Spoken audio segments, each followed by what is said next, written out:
भक्तों, जय सीताराम की। कलयुग के पावन अवतार गोस्वामी तुलसीदास जी की जय हो। 5 से 11 वर्ष के बच्चे। अभी तक मैंने जीवन के सूत्र 5 से 11 वर्ष के बच्चों की कुछ समस्याएं और उनके निराकरण के उपायों के बारे में चर्चा की। अब हम निम्न कार्य आवश्यक रूप से कर सकते हैं जो हमें करने चाहिए। मैंने अभी 2 महीने पहले ही अपना चैनल शुरू किया। उसके अनुभव, आचरण और लोगों के सहयोग और प्रतिक्रिया से ये अनुभव प्राप्त किया कि जो कार्य मैं करना चाह रहा हूँ उसके लिए मेरा ये माध्यम सही व उचित है। इसी प्रकार जो है आगे भी करता रहा तो मैं किसी के काम आ सकता हूँ। मेरे जीवन का अभी का एक अनुभव है। 15-20 दिन पहले की बात है। 13-14 वर्ष का एक बालक जो जिद करना, काम न करना, कहना न मानना, जो कहना उसका उल्टा करना, और घर वाले सब बहुत परेशान थे। मैं भी वहीं था। मैं राम नाम कापी में लिख रहा था तो वो मेरे पास बैठ गया। क्यों लिख रहे हो, क्या है? मैं भी लिखूंगा। और उसने एक पेज लिया और उस पर 3 माला राम नाम की 15-20 मिनट में लिखकर मुझे दिखा दी।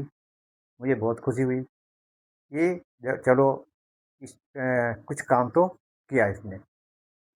फिर ने समझाया कि तुम जो ये जिद करते हो और कहना नहीं मानते हो, तरह तरह की बातें करते रहो तो उल्टी सीधी, तो इससे तुम्हें क्या लाभ है? इससे सिर्फ तुम्हें नुकसान है कि तुम्हारा मन पढ़ाई में नहीं लगेगा। तुम्हारा ध्यान इनमें रहेगा तो तुम अपनी पढ़ाई के ऊपर फोकस नहीं कर पाओगे, और नहीं कर पाए तो आगे जाकर तुम्हारे नंबर कम आएंगे और आप जो है कोई अच्छे स्कूल में या कोई अच्छे कार्य करने में असमर्थ हो जाओगे। क्योंकि जो काम हमारे सामने होता है, यदि उसके अलावा भी हम इधर उधर काम करते रहते हैं तो उससे हम अपने मुख्य काम से भटक जाते हैं। और ये मैंने समझाया और कहा कि अपने माँ बाप के चरण छुआ करो, दादा दादी के चरण छुआ करो, तुम्हारी बुद्धि निर्मल हो जाएगी और तुम्हारा मन पढ़ाई में भी लगने लगेगा। फिर वह मुझे 15-20 दिन के बाद मिला तो मैं देखकर दंग रह गया कि अब वो ना ज़्यादा शोर मचाता है, ना जिद करता है, और बिल्कुल चुपचाप। तो मैंने कहा ये क्या हो गया? मैंने कहा आपने समझाया था कि मुझे यदि अच्छा बनना है, अच्छा काम करना है, बड़ा काम करना है तो अपनी पढ़ाई फोकस करना पड़ेगा।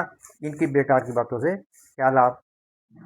और वो पूरा बदल गया। उसके माँ बाप, घर परिवार वाले, आसपास के कह रहे कि इसे क्या हो गया, ये तो पहले बहुत नटखट था, अब कैसा हो गया? तो ये देखकर मुझे संतोष हुआ कि चलो एक काम तो अच्छा हुआ। इस प्रकार जो है छोटे छोटे काम जो हैं आदमी को बदल देते हैं। पर ये तभी संभव है जब बताने वाला या जो समझा रहा है उसने भी अनुभव आचरण करके अपने अंदर एक शक्ति प्राप्त कर ली हो, उसका मन भी और वो काम भी सब एकाग्र चित्त से करता हो, इधर फालतू बातें ना करता हो। उसी का प्रभाव बच्चे पर पड़ सकता है, अन्यथा नहीं पड़ेगा।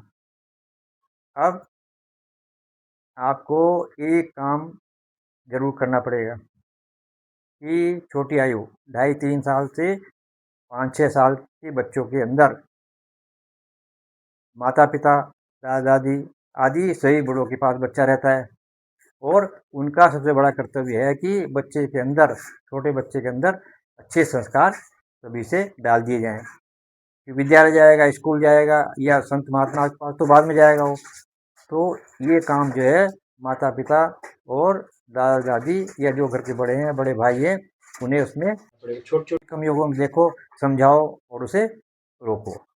इस प्रकार जो है वह धीरे धीरे उसमें अच्छे संस्कार पड़ जाएंगे।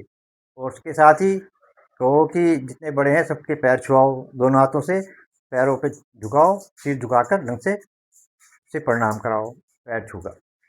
इसके साथ जो है स्वयं जो बड़े हैं अपने बड़ों के वो भी चरण छुए, और आशीर्वाद पाएं। क्योंकि छोटा बच्चा है, वो देखता है मेरे बड़े क्या करते हैं, क्या नहीं करते हैं। और जब उन्हें कहोगे और बड़े भी करते हैं तो वो बात को ग्रहण कर लेते हैं, मान लेते हैं।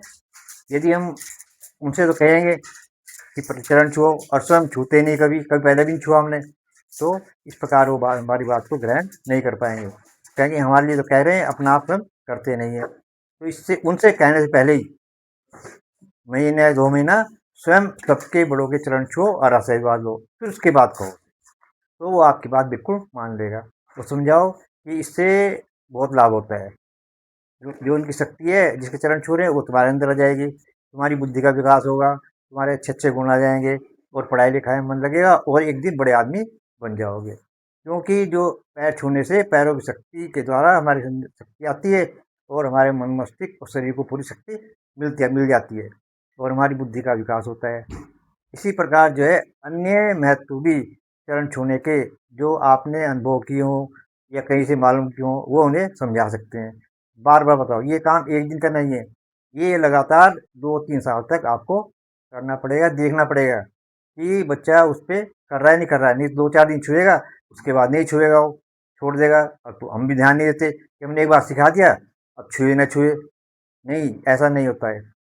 हमें स्वयं भी रोज, जब तक वो छोटा बच्चा है, बड़ों के चरण छूने चाहिए। वहाँ उसके उनके सामने एक उदाहरण दें और तभी वो बच्चा सदा आपके कहना कहना मानेगा। फिर आगे जब भी कभी उसे समझाओगे, बताओगे, तो वो हमारी बात जरूर मानेगा। इति शुभम। कलयुग के पावन अवतार गोस्वामी तुलसीदास जी की जय हो। रामदास वीरेंद्र कुमार।